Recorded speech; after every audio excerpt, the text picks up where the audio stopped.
নমস্কার বন্ধুরা। পাকিস্তানের প্রধানমন্ত্রী শাহবাজ শরীফ নিখোঁজ। কালকেই আমি একটি ভিডিও বানিয়েছিলাম যে কিভাবে একের পর এক ইউরোপীয় দেশেরা পাকিস্তানকে ছেড়ে ভেগে যাচ্ছে। তবে এখন তো পাকিস্তানের প্রধানমন্ত্রী নিজেই দেশ ছেড়ে পালিয়ে বেড়াচ্ছেন। কারণ জানলেও আপনারা চমকে যাবেন। বর্তমানে পাকিস্তানের এমন অবস্থা যে একদিকে তো প্রধানমন্ত্রী বিদেশ সফর শেষে দেশে না ফিরে বরং এক দেশ থেকে আরেক দেশে পালিয়ে বেড়াচ্ছেন। অন্যদিকে আবার পাকিস্তানের বর্তমানে আদৌ কোনো সেনাপ্রধান আছে কি নেই সেটাই কেউ বুঝতে পারছে না। সে দেশের সুপ্রিম কোর্ট পর্যন্ত জানে না যে তাদের ক্ষমতা আদতে কতটুকু। ইস্তফা দিচ্ছেন একের পর এক বিচারক। এবং সবচেয়ে ভয়ঙ্কর বিষয় হলো, এমন সময়ে পাকিস্তানের নিউক্লিয়ার অস্ত্রের কামান্ড ঠিক কার কাছে আছে এটা পর্যন্ত কেউ জানে না। ঠিক কী চলছে পাকিস্তানে এবং কেন পাকিস্তানের প্রধানমন্ত্রী এভাবে পালিয়ে বেড়াচ্ছেন, চলুন বুঝে নেওয়া যাক। বিশ্বের কারোর থেকেই আর অজানা নয় যে পাকিস্তানের ইতিহাস জুড়েই সামরিক বাহিনী আর পাকিস্তানের সরকারের মধ্যে সবসময় ক্ষমতার টানাপোড়েন চলে এসেছে। তবে কখনোই পাকিস্তানের সরকার আর্মির সাথে পেরে ওঠেনি, যার ফলে কখনো সরাসরি সামরিক অভ্যুত্থান হয়েছে, নয়তো কখনো পর্দার আড়াল থেকে সেনাবাহিনী নিয়ন্ত্রণ করেছে পাকিস্তানের রাজনীতি। এমনকি এজন্য পাকিস্তানের মজা উড়িয়ে এটাও বলা হয় যে পৃথিবীর সমস্ত দেশের কাছেই আর্মি থাকে, তবে পাকিস্তানই একমাত্র দেশ যার আর্মির কাছে পুরো দেশ আছে। যার ফলস্বরূপ স্বাধীনতার পর থেকে পাকিস্তানের একটিও প্রধানমন্ত্রী নিজের সম্পূর্ণ 5 বছরের কার্যকালকে কমপ্লিট করতে পারেনি। কিন্তু এবারে যেটা ঘটছে সেটা পুরোপুরি আলাদা এবং আরও বেশি ভয়ঙ্কর। এই নতুন ক্রাইসিস তৈরি হয়েছে 2025 সালের নভেম্বর মাস থেকে, যখন পাকিস্তানের সংসদ থেকে পাশ করা হয়েছে 27তম সাংবিধানিক সংশোধনীকে। কারণ এই সংশোধনীটা পাকিস্তানের পুরো সামরিক এবং বিচার ব্যবস্থাকে গোড়া থেকেই বদলে দিয়েছে। আর এর মূল উদ্দেশ্য হচ্ছে একজনকে অভূতপূর্ব ক্ষমতা দেওয়া, পাকিস্তানের সেনাপ্রধান তথা ফিল্ড মার্শাল আসিম মুনিরকে। কারণ অপারেশন সিঁদুরে ভারতের কাছে লজ্জাজনক হারের পর পাকিস্তানের সামরিক নেতৃত্ব বলতে শুরু করে যে আধুনিক যুদ্ধে জয়ী হতে হলে 3 বাহিনীর সমন্বিত কমান্ড দরকার এবং একজন নেতা থাকা প্রয়োজন। আর এই যুক্তি দিয়েই আনা হয় 27তম সংশোধনীকে। এর ফলে একটা একদম নতুন পদকে তৈরি করা হয় চিফ অফ ডিফেন্স ফোর্সেস বা সিডিএফ।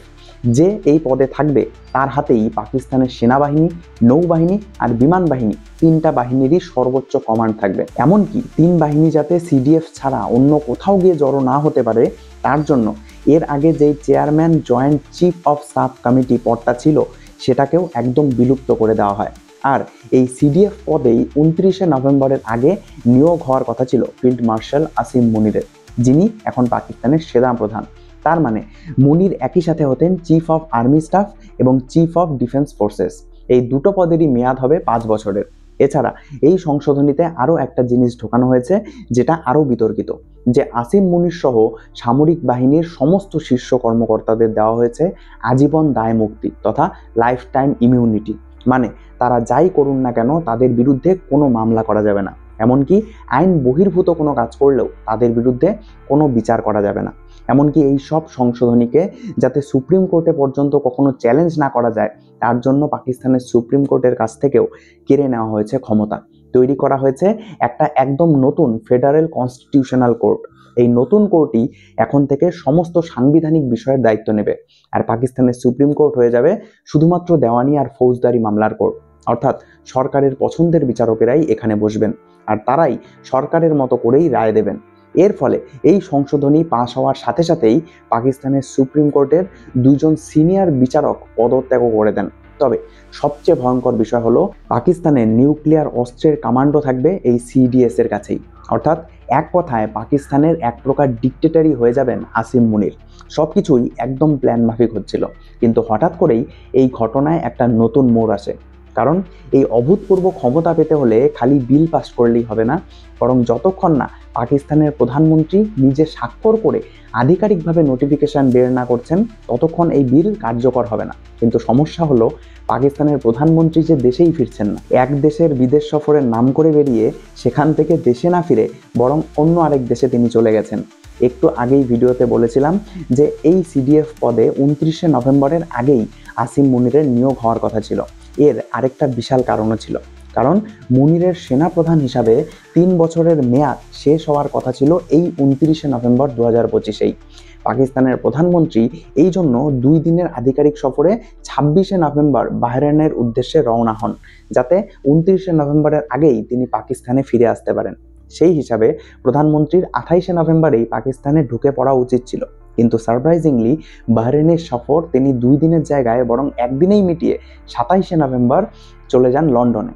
তারপর থেকে এখনো পর্যন্ত 5 দিন কেটে গেছে, অথচ তিনি লন্ডন ছাড়ার কোনো নাম নিচ্ছেন না।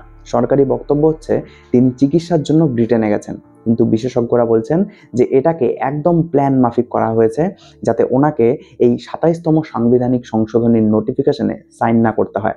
এরই মাঝে 29শে নভেম্বরও পার হয়ে গেছে, অর্থাৎ হিসেব মতো মুনিরের সেনাপ্রধান হিসাবে 3 বছরের মেয়াদও শেষ। অর্থাৎ বর্তমানে পাকিস্তানে কোনো সেনাপ্রধান নেই বলাই সঠিক হবে।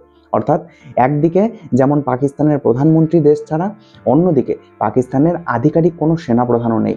আবার সুপ্রিম কোর্টও নিজে জানে না যে তাদের ক্ষমতা কী। তবে এইসব অস্পষ্টতার কারণে সবচেয়ে ভয়ঙ্কর বিষয় যেটা হচ্ছে সেটা হলো পাকিস্তানের পারমাণবিক অস্ত্রের নিয়ন্ত্রণ বর্তমানে ঠিক কার কমান্ডে আছে কেউ জানে না। এমনকি এই দ্বিধাবোধ শুধু যে ভারত বা বিশ্বের অন্যান্য কোনো দেশের ক্ষেত্রে এমনটা নয়, বরং পাকিস্তানের প্রশাসন এবং আর্মি নিজেই বুঝতে পারছে না যে পাকিস্তানের পারমাণবিক অস্ত্রের আসল কমান্ড এখন কার কাছে। কারণ পাকিস্তানের পারমাণবিক অস্ত্রের দায়িত্ব ন্যাশনাল কমান্ড অথরিটির। এই কমান্ডের অধীনে আছে স্ট্র্যাটেজিক প্ল্যানস ডিভিশন এবং স্ট্র্যাটেজিক ফোর্সেস কমান্ড। তবে 27তম সংশোধনীর অধীনে নতুন সিডিএফ এর কাছে এই পুরো ব্যবস্থার কমান্ড থাকা উচিত। কিন্তু সমস্যা হলো এখন যখন মুনিরের পদবি নিয়ে এই প্রশ্ন চিহ্ন আছে, তখন পারমাণবিক কমান্ডের দায়িত্বে কে আছেন সেটাও অস্পষ্ট হয়ে গেছে। এছাড়া শাহবাজ শরীফ এভাবে কতদিন দেশের বাইরে বাইরে কাটাতে পারবেন এটাও বড় প্রশ্ন, কারণ একদিন না একদিন তো ওনাকে দেশে ফিরতেই হবে। বিশেষজ্ঞরা বলছেন বর্তমানে খেলা চলছে পেছনে পেছনে। বিশেষজ্ঞদের মতে শাহবাজ শরীফ লন্ডনে বসেই মুনিরের সঙ্গে যোগাযোগ করছেন এবং এই সংশোধনীকে নিয়ে নেগোসিয়েশনস চালাচ্ছেন। যদি মুনির প্রধানমন্ত্রীর কথায় রাজি হয়ে যান, তাহলে হয়তো শাহবাজ পাকিস্তানে ফিরে এসে নোটিফিকেশনে স্বাক্ষর করতে পারেন। তবে যদি মুনির প্রধানমন্ত্রীর কথায় রাজি না হয়, তাহলে খেলা 2 দিকে ঘুরতে পারে। 1, মুনির সরাসরি সামরিক অভ্যুত্থান করে পাকিস্তানে মিলিটারি শাসন প্রতিষ্ঠা করতে পারেন, এবং 2, যেহেতু আর্মি চিফ হিসাবে মুনিরের সময় অলরেডি শেষ হয়ে গেছে, তাই পেছন থেকে নতুন কোনো আর্মি অফিসারকে আর্মি চিফের পদ দিয়ে দেওয়া হতে পারে এবং মুনিরকে অপসারিত করা হতে পারে। কারণ আর্মির ভেতরে এখন অনেকেই আছেন যারা এই পদে বসতে চায়। তো বুঝতেই পারছেন যে পাকিস্তানে এখন যা চলছে সেটা একটা বিরাট সাংবিধানিক সংকট। একদিকে একজন সেনাপ্রধান যিনি চাচ্ছেন অভূতপূর্ব ক্ষমতা এবং আজীবন দায় মুক্তি, অন্যদিকে একজন প্রধানমন্ত্রী যিনি সেই নোটিফিকেশনে স্বাক্ষর করা থেকে এড়িয়ে যাওয়ার জন্য দেশের বাইরে ভেগে ভেগে বেড়াচ্ছেন। অর্থাৎ পাকিস্তান এখন এমন একটা মোড়ে দাঁড়িয়ে আছে যে যে কোনো সময় যে কোনো কিছুই হতে পারে। তাই আপনাদের এই বিষয়ে ঠিক কি মত এবং পাকিস্তান ঠিক কোন দিকে যেতে চলেছে সেটা অবশ্যই কমেন্টে জানাতে ভুলবেন না। এবং আপনাদের কাছে একটাই রিকোয়েস্ট যে একটি লাইক এবং সাবস্ক্রাইব অবশ্যই করবেন, কারণ এটি আপনাদের জন্য সামান্য মনে হলেও এটি সত্যি আমাকে আপনাদের জন্য আরও এমন নতুন নতুন বিশ্লেষণাত্মক ভিডিও নিয়ে আসতে অনুপ্রেরণা যোগায়। দেখা হচ্ছে পরের ভিডিওতে। ধন্যবাদ।